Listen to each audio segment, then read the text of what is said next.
ochib bering. Pichoq berib ol. Bo'yni qizil bo'lishi mumkin, lekin siyoh rangi sariga bo'lmaydi.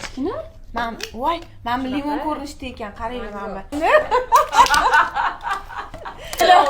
Qatarga borib, ana pijama kiygan qizlar bo'ldik endi. Pijama parcha eding. Pijama parcha. Давайте men gapirish boshlayman.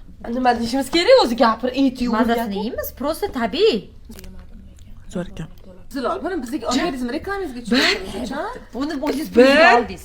2 Nimaga men buni reklamasiga pul tikdim hozir? Qaytarib bersizmi? Pops degan мороженое yeyapmiz biz. Bu мороженое bilmadim endi, maqtashga loyiqmi? Qatarni marojnisi Toshkentda, O'zbekistonda rosa populyarniy bo'ldi. Yemay turing. Xullas, Qatardamiz hozir. Spesialni borib topib olib keldik $10. Endi buni asl qilib yeb ko'rmoqchimiz. Mana nafsi buzulidan qolsa, xudo xolasa.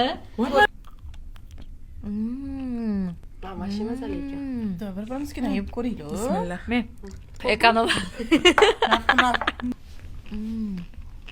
Menga yoqmadi. Ani qisqarib turibdi. Men pul bergan hammasini yemayman. Menga ham qolsin. Menga yoqmadi. Yoqmadi? Mangoligini endi men yeb ko'raman. Limon ham zo'r ekan-a? Bu limon emas-ku, mango. Mango zo'r ekan. Menga ham shu. Menga mango yoqdi. Bular men buni ham sezmadim. Ani qiz hozir bizani yeydi. Rozi bo'ling. Ko'rinish haqiqatdan dochiga o'xshagan. Mana buni. Erib ketyapti. Buni men buni tushunmayapman uncha mazasini. Qizlar, 10 dan 10 ball mango. 4 tasidan tanlash kerak bo'lsa, mangolini olinglar. Klubnika ham yomon emas, sizlar. Ertalab kelgan ish bo'lsin deyman-da. Va men ichi nima buni? Men ham tushunmadim. Qip-qizil.